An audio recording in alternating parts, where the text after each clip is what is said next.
use my fake ones here. So I'm going to make a group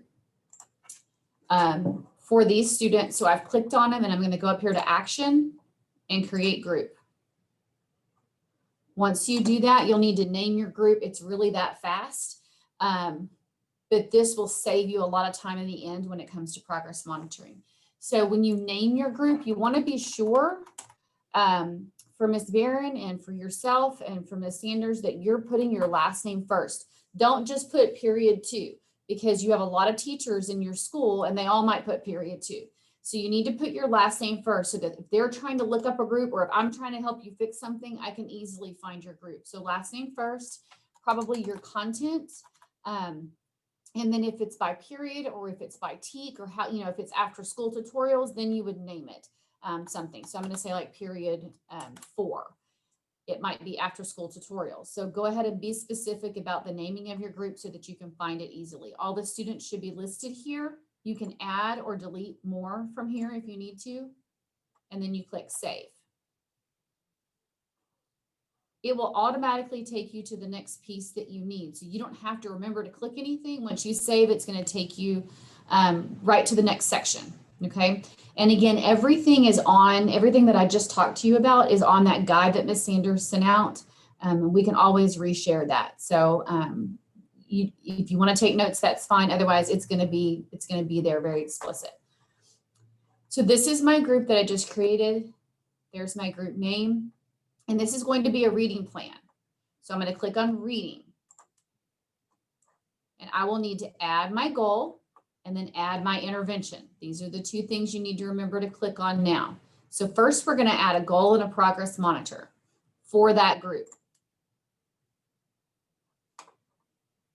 When do you want the goal achieved by? For secondary, I would say by semester. Okay. Do not make a year-long plan for a group, because what happens at Christmas? Kids move, right? If you have a lot of kids move or schedule changes or anything like that, that's going to mess up your groups. So I would do a semester 1 plan and then you'll rewrite it for semester 2. Okay, so hopefully things are going to change anyway, but there's just too much movement in December to keep a year-long plan for a group. So I would date it till the end of the semester. In this box is where you're putting your TEK or your skill or the thing that the students are going to work on. Do not have, you can do whatever you want to do. I would not have more than 2 skills that you're really working on in small group with these students. So that might be your inferencing skill. That might be your summarization skill. There are those highly tested TEKs that you need to work on every single day that's going to be embedded in, all the different genres that you're reading. But if you're going to pull out small group or you're going to have a conference with these students, this is the thing you're talking about. I would, for secondary, encourage you to have a TEK. I apologize, I don't have them memorized, so I'm going to put 6 point, what's an inferencing TEK? Anybody help me out? No. 7.5F. 7.5F, right? Okay, so I don't have it in front of me. I would just copy and paste. So let's pretend that says these student will make inferences, blah, blah, blah, blah, blah, blah, blah, blah, okay? 1 or 2 TEKs here. That's what you're going to be focusing on a small group. I wouldn't do more than that. You can copy and paste them in, okay? Your students are there. Who's going to evaluate the goal? Your name should be there. So you just click in the box and select your name. So far, the longest piece of this is just copying and pasting the TEK in that you're going to work on, okay? Any questions, y'all just unmute and ask. Will you use an assessment? It's already defaulted to yes. I don't believe that ELAR's TCAs are frequent enough to count as progress monitoring. So I do have Renaissance in here. If you're doing that every 3 weeks, you're reassessing kids. Otherwise, what I put in here was teacher created assessment 1, 2, and 3, because most of the time y'all are using your own things that you're testing in class. The reason it's 1, 2, 3 here is we have kids that might have an ELAR class and then a supplemental reading class. Braintree Minds will not let you use the same assessment. So if one teacher picked reading 1, it may not let you save, so you could just go over here and pick reading 2. Does that make sense? Like you just have to pick a different teacher created assessment. So we just made some generic ones. What is the score for this student? If you just want them to pass like a class grade, it might be 70. But if this is a writing goal, you may want them to get a score of a what for writing? 2, 4, whatever. The point is you get to decide what your passing rate is. It depends on what you're using. If you're measuring their Lexile levels, you could put their Lexile level goal of, I don't know, a 720. So it's going to measure it based on what you put here. So it's complete teacher autonomy. You get to decide how you're going to measure that, what kind of scale score, that you're going to use to measure that with. So you click save. It'll automatically take you to the next box. And this says, how often do you want to assess these students? We need at least 2 assessments in 6 weeks, is what the district has put out. But I would do this. And all you have to do is click on the weeks you think you're going to give an assessment. So look at your calendar. Look at when your campus is going to be assessing. Look at when you're going to be out for, whatever. We're already here. I highly suggest you don't have, this is the week you're going to be writing the plan. So you might have an assessment scale here this week. And let's try to fit in maybe one here and then before we get out for Christmas. So you're just clicking. You have that whole week to enter a score. So it's not like one particular day. It's sort of a range of when you think you're going to have a score to enter for that group of kids. Okay. It's going to pull this over. It's going to pull your name over. You do not need to put anything in here unless you just really want to make some notes about this group. And you click save and you've done the goal. So I know that's a lot of talking on my part, but it's really the only thing that's going to take a lot of thought is when you're going to assess and what TEK you're going to choose. Everything else, you're just going to be clicking through. This is the group you formed. So it's going to show you this piece. It has all the information. As you start progress monitoring and entering scores, each of these kids has their different colored line. It's going to start plotting them for you. So we have a really nice graph of what kids are making improvements, what kids are not making improvements. This is the data you'll be able to use in those PLCs and those data meetings that Ms. Sanders is going to need.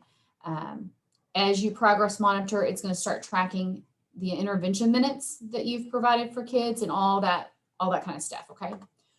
So we've said what we're going to work on and how we're going to progress monitor it. Now we need to just add an intervention. So you click over here on this next button and it is going to pull interventions that are grade level and content appropriate. Now this can be overwhelming. This is a lot. You may already know what you're going to do. So if you have no clue what to do with this group and you want to try something, you can scroll through. However, if you know that it's going to be after school tutorials, you can type in, we've added that in here. If you know it's going to be in class, so let's say, twice a week, you're going to pull a small group, this small group, and you're going to work with them in class. It could be small group instruction. Okay, so we've added those different options in. So I'm going to click, this is the one I'm going to choose for this group. You just click add and the box that you need to fill out pops up. So it makes it pretty easy. When are we going to start it? This week, next week, you get to choose when are you going to end it. You can make it different than the goal, but I wouldn't. I would just date it till we get out for Christmas, just like you did the other one. Okay, set those the same. Most likely teachers do tier 2. So that's going to be in a group. So you can leave that way. It's going to default. How many times per week in minutes per session? Do not put 45 minutes, a day, 5 days a week. Are you going to be working with this small group of people that often? No, you have regular class. So it might be 2 times a week for 15 minutes. Just be reasonable. It's what you're actually doing. Okay. So you set that. It's going to be in class with you. Don't need to put anything there. And you're going to be monitoring it. The entire plan is written.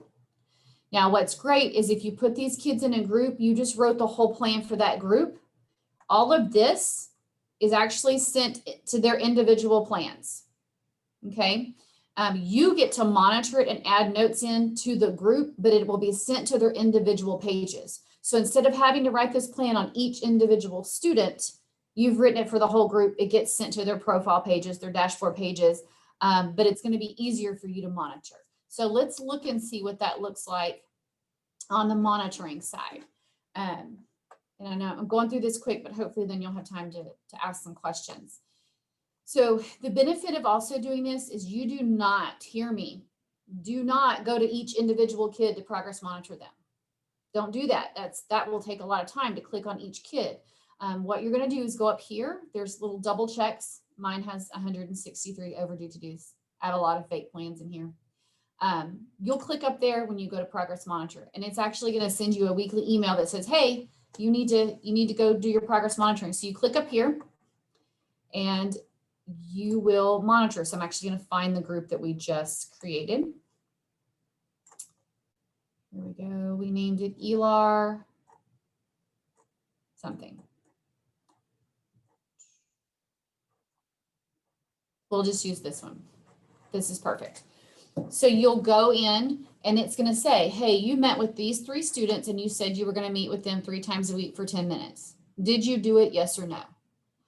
Well, if you met with these 3 students and they worked in your small group all week, then you can click mark as done for the whole group. That's your progress monitoring. That's it. What Branching Minds is going to do in the system is they're going to total that. So that would be 30 minutes for the week, and they're going to add that time to the student's progress monitoring. So it's logging how much intervention you're providing each kid. If you want to make a note for all, like we didn't do this week because we were out for COVID or because we had a virtual field trip, you can do that and it's going to log it for all of them. If, yes, you met with this kid, yes, you met with that kid, you met with this one, but they refused to work. They didn't do a darn thing. They shouldn't get credit for their minutes. You can change that 3 to a 0. You can make an individual note that says refuse to work or out for COVID or whatever you need to write. And then you can mark as done the whole group, and it'll record that on the kids' individual plans, okay? When you're prompted to enter a score, this is what it's gonna look like. You'll just go in, enter, and click check. Enter your scores. You can make a note if you want to, but you don't have to. And that's your progress monitoring. So if you have groups, it will cut down on the amount of time, but that's how fast your progress monitoring should go. And if you dedicate 5 or 10 minutes a week in one PLC for teachers to do this, they could get it done quickly and keep up with it and not fall behind. Okay. If you will unmute and let me know what questions you have. If there's anything that I kind of went through too fast. I was wondering about our remote kids. Well, how are we going to do that with them? I do believe that they're wanting you to look at your data, and that's going to be something that you'll work with Brittany with. She's working on tiering students now, and create a small group and a time to work with that small group if they are needing interventions. Okay. If they are not logging on for that intervention time, you would just document that. Okay. That's what I'm being told. Okay. Good question. What else? Anybody? Let me show you what that looks like on the student side of an individual dashboard, because I doubt you guys have had time to really go in and look at this. So here's one of the fake kids that you just saw me put some information on. As you start, this is their dashboard page. As you start entering this stuff, it'll pop up here on the graphs. Any communication logs or meetings, or any 504 SPED accommodations are all going to be down here. If you have a student that is in SPED LEP 504 GT, that information will populate right up here. If they're at risk, any of those kind of things, that's going to start populating there. It's about to be updated this week. But we're going to go into reading. So you can see any progress monitoring that's put in. So here's what I'm working on with the student 3 times a week. You can see where minutes have been tracked. So I've already provided This student here was 600 out of 2,200 planned minutes. There are scores. That's my first score that's been entered. I don't know that once you enter scores, you can look at all that here as well. And it'll tell you how they're doing, what they've made, all that kind of stuff. So that's what the individual page looks like. So if you run a report on a student, so if you run an intervention report that you want to send home to a kid, it will show all of this information there for the parents, just FYI. Not something you need to do, but it is an option that's available. Any other questions? Please ask. Penny, I do reading intervention, so all of my kids are receiving intervention for like 40 minutes a day. Do I do all my students? I believe the answer there would be yes, but let's get with your, because it's an intervention class, correct? Right. Okay.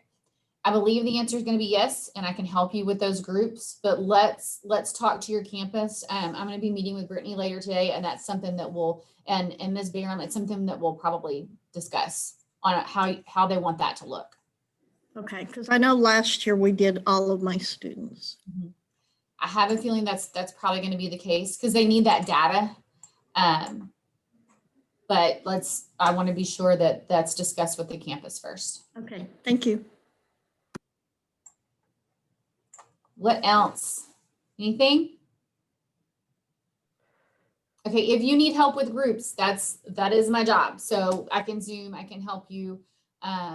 If you're not sure what to put, or if for some reason it's not saved, just if anything goes wrong, or if you need help with something, just email me, okay? And I can help you out.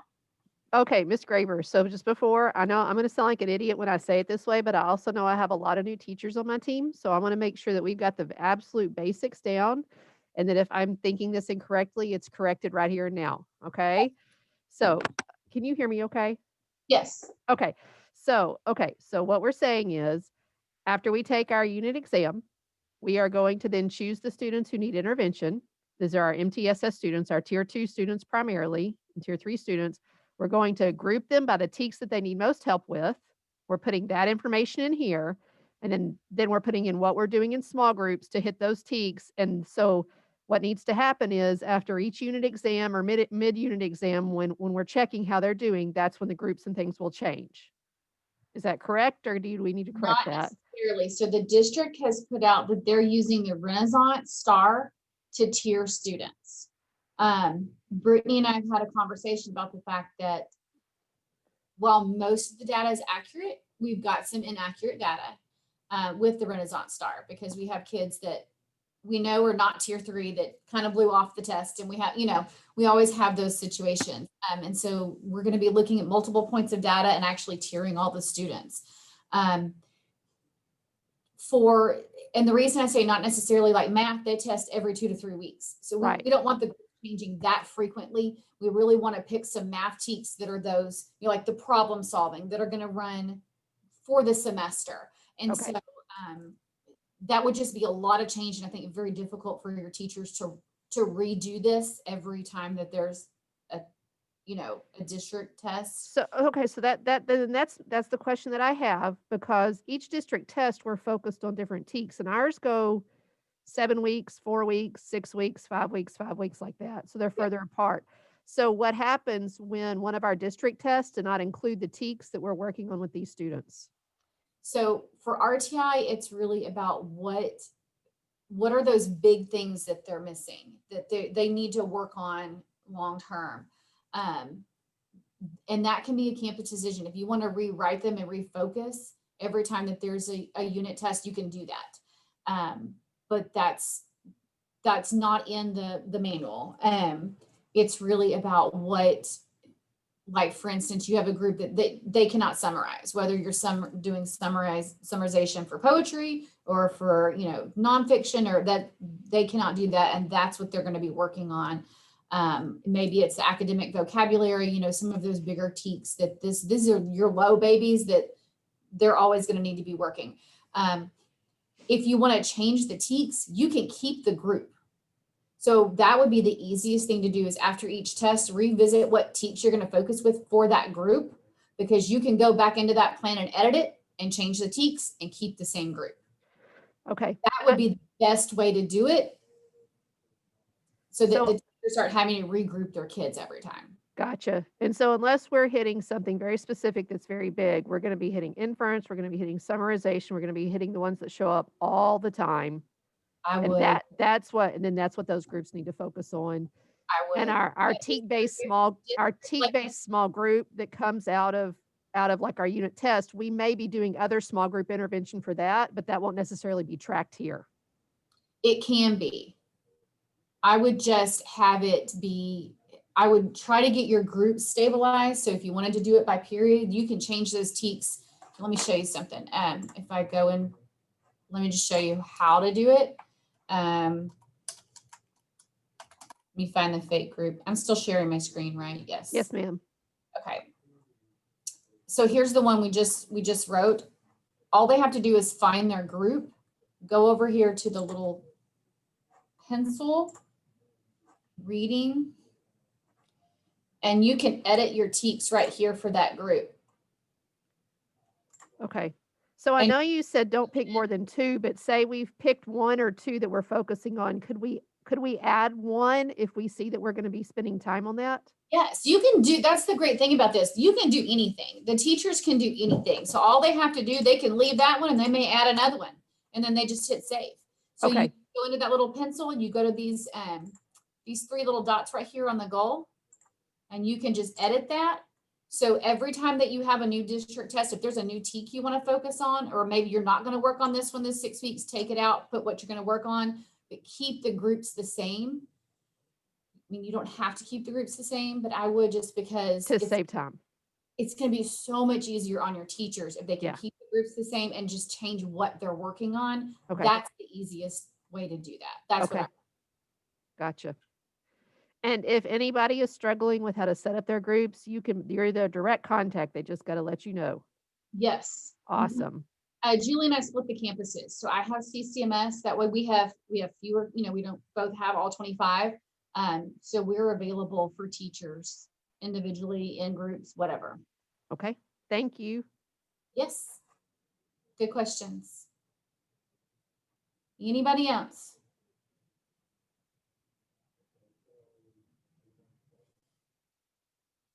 Okay, I don't want to keep anybody if nobody has questions. Miss Graeber, before you hang up, let me do an IS check of everybody. Hang on, let me get my screen where I can see everybody. All right, everybody, I need to get to full screen. Hang on just a second. Let me get on everybody. There we go. All right, give me a 1 to 5. How much are you understanding what needs to be done? 1 to 5. All right, good.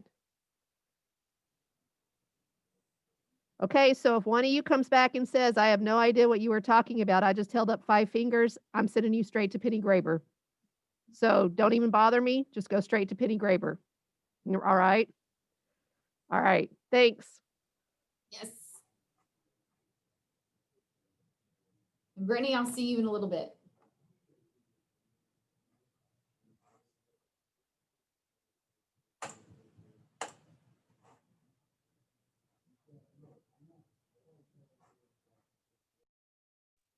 We've still got 15 minutes. So your goal today was to get as far as you could on your performance task, your success criteria. You've already kind of got that all worked out from last week. So go ahead and see what you can get written and get turned in so we'll know where we're going. I'm going to break you up into your breakout groups unless somebody has a question before we use these last 15 minutes to do that. All right, here we go.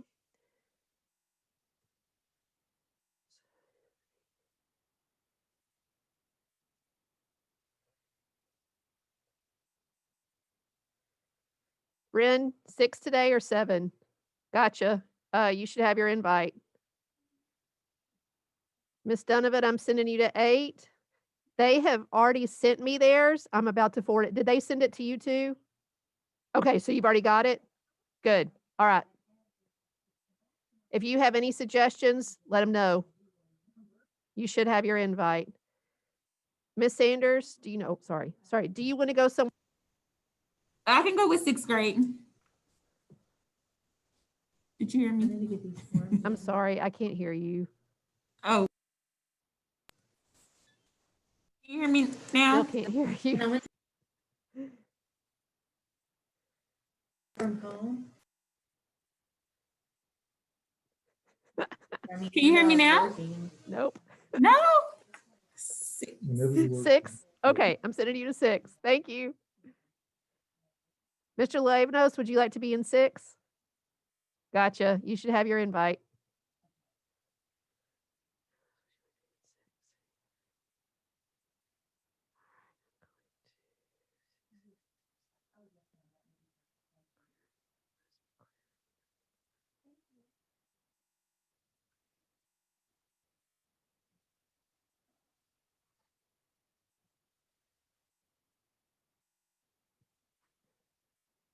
Sorry, did I hang up on you? I can't hear you. You're muted. You put me in the 6th grade? Still can't Group? hear you. Oh, wait. I don't know if it's you or me. You're the second person. Hang on. Can you hear me now? What am I doing wrong? No, can't hear me now. Let's try this again. Okay, now I can hear you.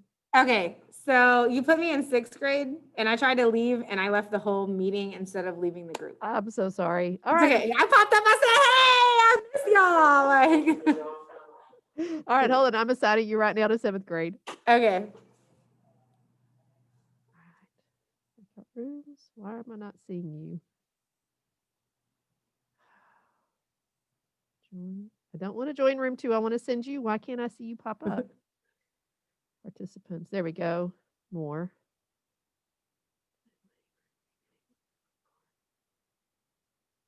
Query. Make host. Stop video. Allow to record. Let them open. Rename. Put in waiting room. Remove. Report. Okay. Invite. Okay. It's not letting me do the usual thing. I'm trying. Okay, you're already a participant. Oh, there you are. Gotcha. Okay. All right. All right. You should have it now. Awesome. Here we go.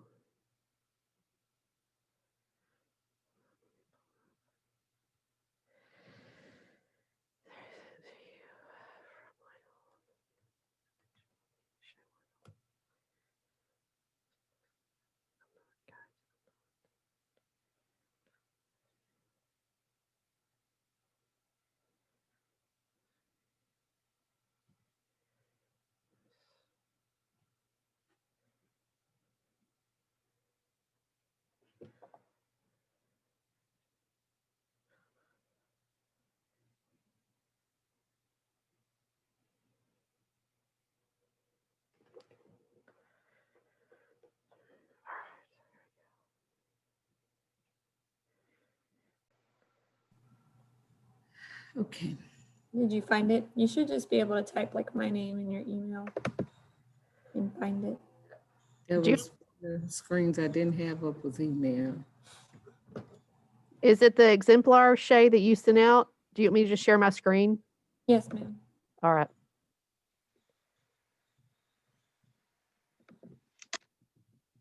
Well. All right. Can you see it? I got it Yes. also. Gotcha. Okay. Okay.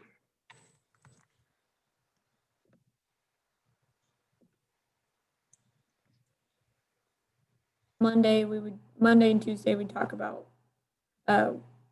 one short story, and then Wednesday and Thursday we'd talk about a different short story. Okay. Friday we would have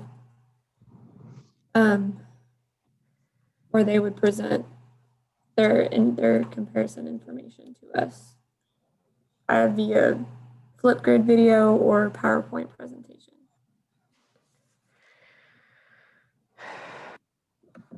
Okay, so what I'm going to do is, let me see, go to Miss Donovan. Miss Donovan, I created a folder for you.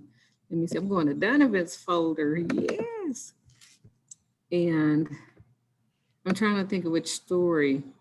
I know that there was the hitchhiker. That's the one, yeah. The Lamb to the Slaughter is Lamb really to the Slaughter, good that's what it was. too. Have you read that one? No, ma'am, Not- I haven't not read that yet. one. That's where the wife hits the husband in the head with the frozen leg of lamb and kills him. Oh, Lord, okay. Yeah, because she In- makes It's really because he's going to ask for, it's good. The kids love it too. Then she cooks it up and feeds it to the policemen who come to investigate. Oh my Yes. goodness. Oh, God. Yes. Nasty. So, Not, yes. not him, doesn't cook him up, cooks the No, leg the of leg of lamb up. lamb. Let's- the let's- Oh, Ebenezer. okay. I was like, Oh, No. She cooks the Just the lamb. evidence up. Just the lamb. I was kind of panicking. No. She cooks the Like weapon. this is an episode of Snap. Already. It is an episode of Snap. It is an episode of Snap. It's called The Lamb to the Slaughter. What was that called? Yes, and Yeah. it's Roald Dahl also. That Yes. That would be great because we were talking about voice is starting to pick out the things that make Roald Dahl's voice unique. I think that's a really good way to help them understand. Voice Oh. is such a hard thing for them to understand. Yes, and his voice is very distinct. And Ooh. Easily he's got a website and he's got an excerpt from The Boy, which is his memoir. So you could actually cover some memoir there at the same time. Mhm. He has two fantastic memoirs, Boy, and then Going Solo is his adult memoir, which is really good too. The Boy is really cool because his voice that he uses is more readily available in The Boy than it is Going Solo, because Going Solo is his, he was a Royal Air Force pilot during World War II, so it's kind of more serious, but I can get you that excerpt if you want for Boy. Ooh. I found one that might be interesting to use when we talk about events and how events affect the theme. It's called the scholarship jacket. We did that That in last seventh year. grade. Did- Yes. Okay, was it good? Yes. Yes. Okay. So yeah, we could. But that same, they're eighth graders this year, so they read it last year. And we spent like a week on it. Mm-hmm. Which I don't know that that would be a bad thing if if we're saying this is the week where we're going to make them highly like doing it on their own. I don't know that it would be a bad thing to give them one that they've got to pull back from last year. You know, I'm not saying we should do it or not, but this is the first time we're really releasing them to just say, do it. Just go analyze this text. Mm-hmm. You know what I'm I saying? agree.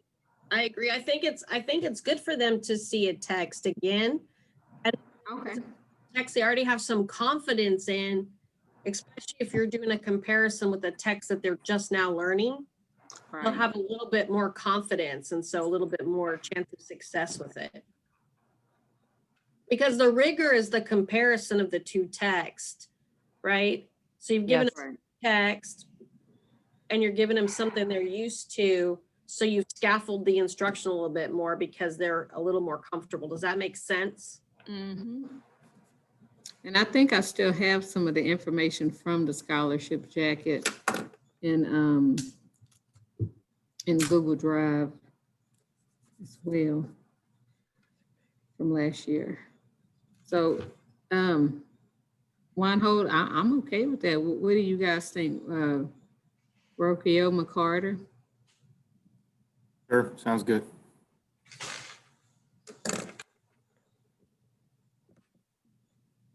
Ms. McCarter, you okay with that one? I'm okay. You know, when I have an idea, I throw it out there. Yes, ma'am. We appreciate it too. Okay, so we are tying these together. Let's see. We'll do the lamb to the slaughter first.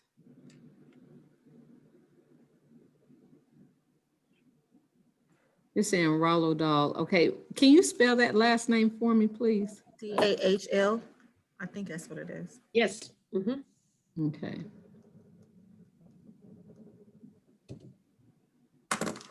And going back to Weinhold's calendar.